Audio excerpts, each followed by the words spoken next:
Welcome to the McAnulty Method, where financial expert Frank McAnulty will share his insight and knowledge with us so that we might be smarter financially in our lives. And we're also joined again today by Colin Sorrells, who brings his own unique viewpoint to these things. Gentlemen, welcome both of you. How you doing? Glad to be here. And we have an interesting question today, and it's one that's on a lot of people's minds, and that is, what do you think the job market is going to look like in 2022, and what do people need to know to be prepared for it? Frank, let's start with you. I think the job market's going to look great in 2022 overall. I started getting worried when COVID hit and everybody was, hanging out at home and this, that, and the other thing. But, prior to COVID, we had the best job market in the history of mankind with, all you had to do is have a pulse and some background on your resume and you could get a job. And I think it's, to a certain extent going to go back that way as long as we don't get locked up again from COVID, which I don't think is going to happen. And so I'm feeling very, very comfortable with the outlook for the people that are graduating this semester and especially in the spring. Colin, Right. what are you seeing? Yeah, I mean, even, at least from my personal experience through LinkedIn, I see recruiters are knocking down your door, even in some cases. Usually you're the college kid.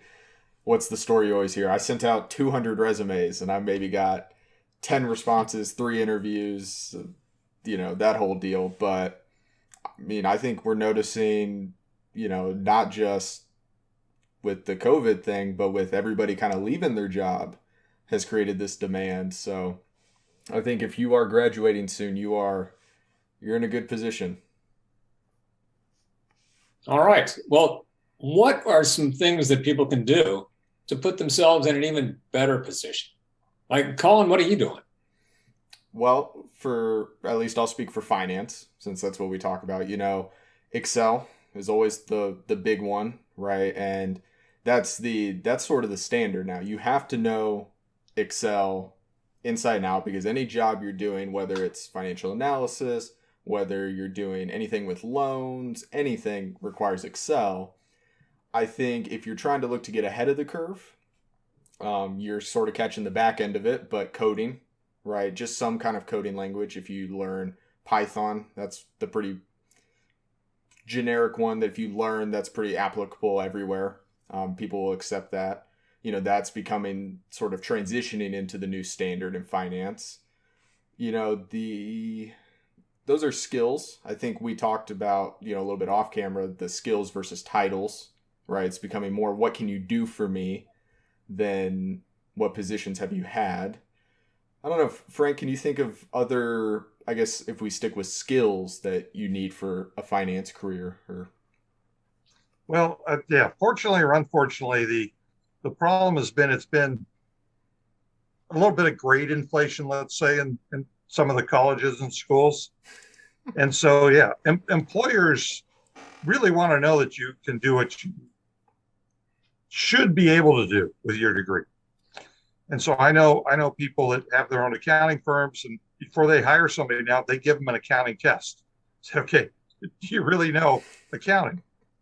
And so, I think that's really, like Colin said, if you pick up Python, if you can and say advanced Excel, if you know QuickBooks even, it's not something they teach in school, but it's very easy to pick up on your own.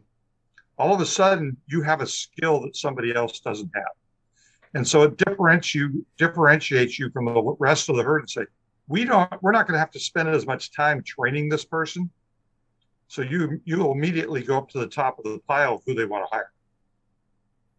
Well, to add, transitioning a skill that just popped into my mind that I know is becoming commonplace, Microsoft Teams, right? Or whatever Google Teams, Google whatever, but in this online environment that we now have where you're getting a significant amount of jobs staying online, understanding how those programs work is becoming a desirable thing.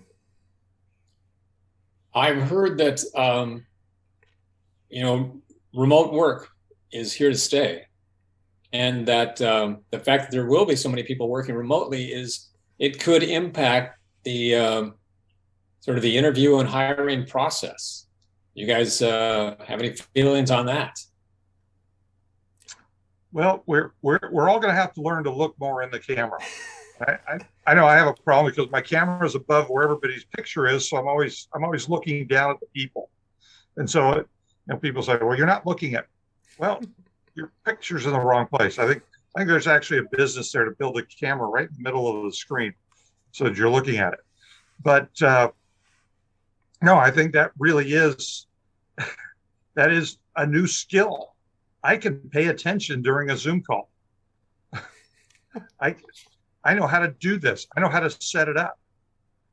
And because you're right. Now, we could argue about how big this virtual work's going to be in the long run. I don't think it's going to be as huge as some people think, because you miss a lot of things by not being around other people. I think the business actually suffers from not being around other people and being able to share ideas and things like that. But you are right. That's definitely a skill, especially your first interview, your first two interviews, your first three interviews are all going to be virtual before they decide, okay, let's spend the time and money to bring them in. You're going to have to be really good at this. Yeah, I mean, I think to get to your first point about the business suffering, how big is this going to be? I've had the opportunity to talk to a couple of higher up executives in companies that say, people don't get any work done, or they don't get as much work done when it's online. Now there's the benefit of, well, we don't have to pay to have them come here. We don't have to have this massive office space for them to work, but I think the psychology behind that will be very interesting as we get time to study this more and more. The interview process, you're 100% correct. It's all online. I mean, I know, probably your final interviews are still going to be in person, but I know plenty of people who are getting jobs and they never do anything other than talk face to face or screen to screen, So I think, I brought up, there's this new program that a lot of employers are using where, it's the question comes on the screen and you have to answer it.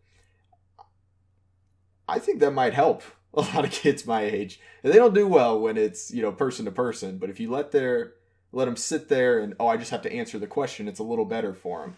But I don't know if it changes the interview process that much. Just one step between each other. But what about even before the interview process? Is this whole thing, especially working remotely and working in different states or whatever, is this going to actually change like resumes? Do you have to change how you do a resume and send it out? I don't think location, is going to be as big a deal with the resume as much as what we talked about at first, where it's becoming more about your skills than your titles. Being able to put on your resume, hey, this, Microsoft gives a certification for Excel. I'm sure you can find them all over the place for coding.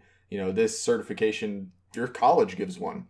The GME, that says, hey, this person can actually put two sentences together, which has sadly become a desirable skill. But being able to put certifications. And I think the other thing, we talk about titles, in those sections on the resume where you normally would say, well, this is what my job duties are. I think the new trend is towards being able to say numbers, being able to say, I worked on this project and sales we grew sales by 20%, being able to use data or use evidence to back up that, I did something in this role and I learned how to do something that makes me valuable to you. Well, and also, we've all heard about, you send in a resume and it goes into a computer and it's looking for specific words, specific traits, specific this, specific that. And Bill and I remember, you type up a resume in the old days and you'd go get 20 or 30 copies of it made because you had to go somewhere to get copies. No one had a copier or printer or anything. And that was your resume. Now, with, you know, Word and all of that, the computer programs, I think you have to create a different resume for every job you apply to so that you respond to everything on that job listing. Even if it's, you don't know that specific skill, you don't know how to do one out of the 12 things they want, but you answer and say, you know, I'll just say Python. For Python, I don't know how to do it now, but I'm going to learn it. And I'm going to, you know, I'm starting to learn it online. I'm starting to, you know, self-teach myself so that it clicks all the boxes when the big metal box reads your resume and says, well, he doesn't have this, this, and this. Off they go. That's right. First interviews with the algorithm. Right. They need to teach a class on that. It really is. Through the algorithm. Think about what they talk about advertising on Facebook and all that thing. It's all about keywords. You know, what algorithm do they use to get you to the top of the list? Oh. Well, it's the same with looking for a job. How many boxes do you need to check to get to the top of the pile from the 1,000 resumes they get so you're in the top 10? That's the trick. It's really be tough for guys that specialize in SEO. Right. Any final thoughts, you guys? Any last things you'd like to say? Any advice you'd like to give people who are looking forward to this, what we hope is a booming job market in 2022? Well, my advice is always somewhat the same. In spite of all the algorithms, in spite of all the machines, in spite of all this and all of that, if you can get your resume into somebody's hand, and then even if they have to take it and give it to somebody else, you now went to the top of the pile. Because I don't care if it's, you know, I've done this before. I've called somebody up and said, hey, look, I've got this great student. They're really good at this. I think they'd be a perfect fit for your company. What do you got? They say, well, we've got this position, but they have to go in and apply through the portal. It's always through the portal. You know, it makes it sound so exciting. More like so black they have hole. to go, yeah, it's more like a black hole. And so they go through the portal and they put their resume in and they answer all the questions. But then the next thing they tell me is that, okay, as soon as they do that, send me their resume and I will take it down and give it to the hiring manager and say, they're in the system. So you just went to the top of the line because I've hired a lot of people. And no matter what ad, no matter where I put an ad or something, you get, depending on where you can get 30 resumes, you can get 300 resumes.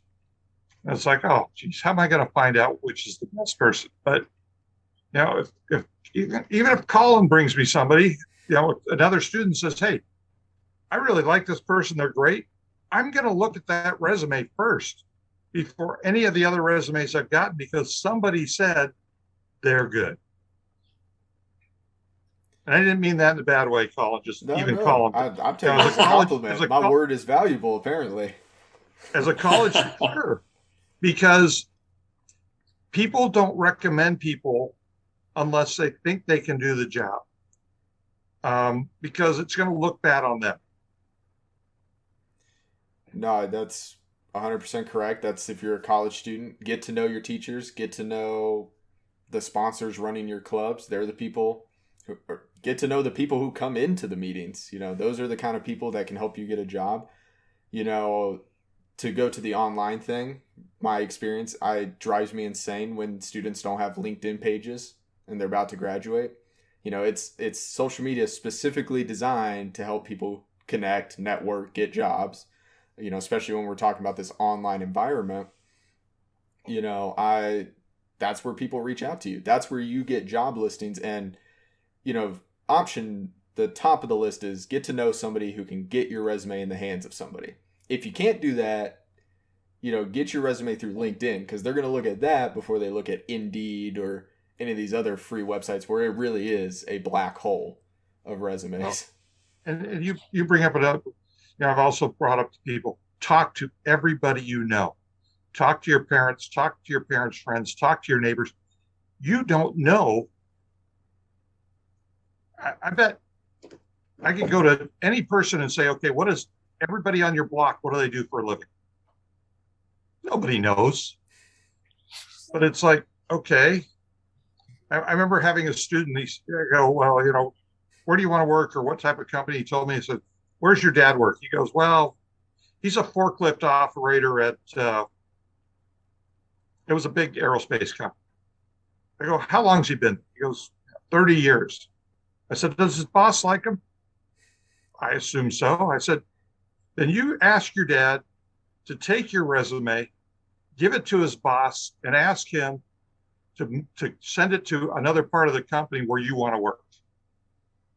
He goes, that'll work? I said, if they like your dad, they know your dad's a good worker, he's been there for 30 years, then they got a 50-50 shot at least that you're going to be a good worker and be, want to work and do that. And I said, so I talked to him about a week later. He goes, oh yeah, my dad gave it to his boss and his boss gave it to another guy and gave it to somebody else. And I got an interview. Whereas otherwise he would have never, he probably may not have ever gotten on the list. There you go. So kind of in a way, nice to hear that even in this remote workspace, Zoom technology, the world that we're living in, personal touch still really matters. It still does. It always will. All right. Well, gentlemen, thank you both very much. This was a good one. And we'll be back again next time with more of the McAnulty Method.